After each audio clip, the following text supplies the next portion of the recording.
تاریخ اسلام کی دو بہت ہی بلند رتبہ شخصیات جن کو اللہ پاک نے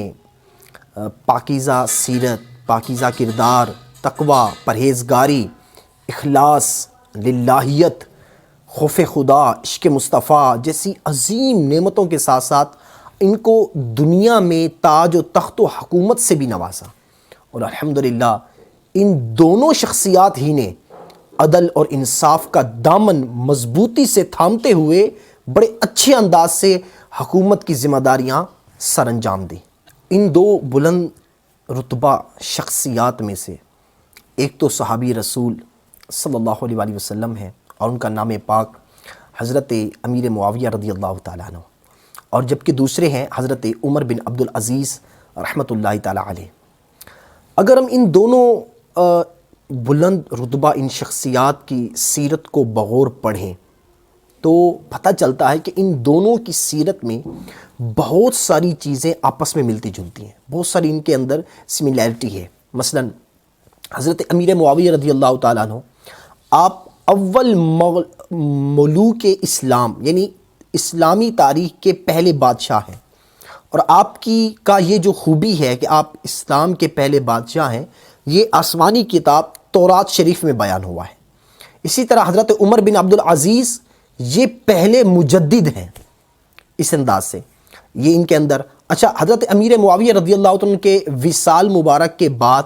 یزیدی فتنے کی ابتدا ہوئی، اور اسی دوران واقعہ کربلا بھی پیش آیا۔ یزید پلیت اگرچہ ہی چند ہی سالوں بعد ہلاک ہو گیا، البتہ اس فتنے کے اثرات بعد تک باقی رہے، ایک عرصے تک یعنی حکومت پر حرص اور ہوس کے سائے منڈلاتے رہے۔ آخرکار کیا ہوا کہ حضرت عمر بن عبدالعزیز رحمۃ اللہ علیہ جب تشریف لائے اور آپ نے اس یزیدی فتنے کے باقی اثرات کو بھی مٹا کر پھر سے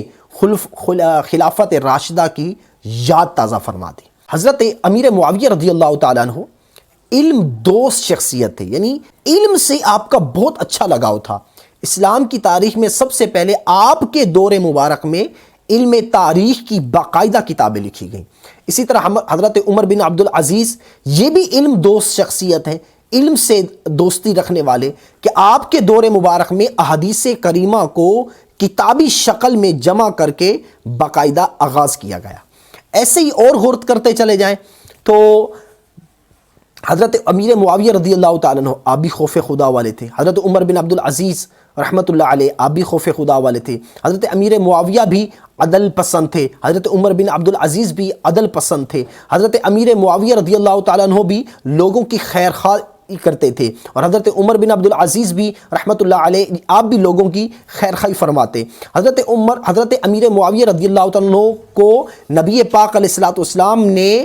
امت میں سب سے بڑھ کر حلم والے ہونے کا خطاب عطا فرمایا، جبکہ عمر بن عبدالعزیز رحمۃ اللہ تعالی علیہ کو نبی پاک علیہ الصلوۃ والسلام نے حدیث مبارکہ میں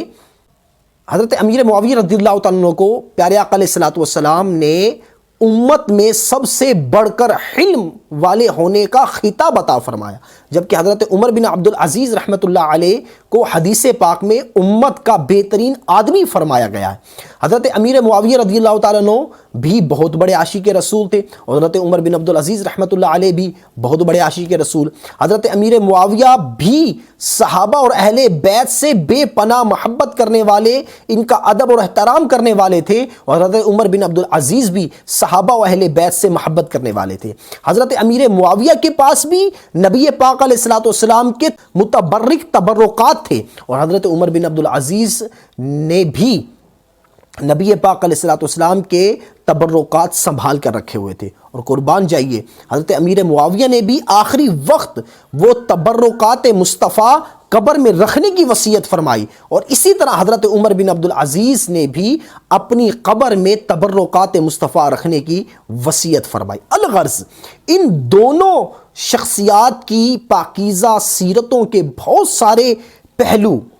جو آپس میں ملتے ہیں۔ ایک پہلو یہ بھی ہے کہ ان دونوں شخصیات کا عرس بھی رجب کے مہینے میں ہوتا ہے، جی ہاں، اور حضرت امیر معاویہ کے وصال مبارک 22 رجب کو ہوا، اور لہٰذا آپ 22 رجب کو یوم امیر معاویہ منایا جاتا ہے۔ اسی طرح حضرت عمر بن عبدالعزیز رحمۃ اللہ علیہ کا وصال مبارک بھی رجب کی 25 تاریخ کو ہوا، اور یوں 25 رجب کو یوم عمر بن عبدالعزیز منایا جاتا ہے۔ تو اسی الحمدللہ دعوت اسلامی کا ایک علمی اور تحقیقی شعبہ ہے اسلامک ریسرچ سنٹر المدینہ العلمیہ۔ ان دونوں اس ادارے نے، اس شعبے نے الحمدللہ ان دونوں شخصیات کی سیرت پر کتاب بھی شائع کی ہے، فیضان امیر معاویہ رضی اللہ تعالیٰ عنہ اور حضرت عمر بن عبدالعزیز کی 425 حکایات، یہ آپ اس کو لے بھی سکتے ہیں۔ اس انداز سے ان دونوں شخصیات میں کافی ساری سملیرٹی ہیں۔ السلام علیکم ورحمۃ اللہ وبرکاتہ۔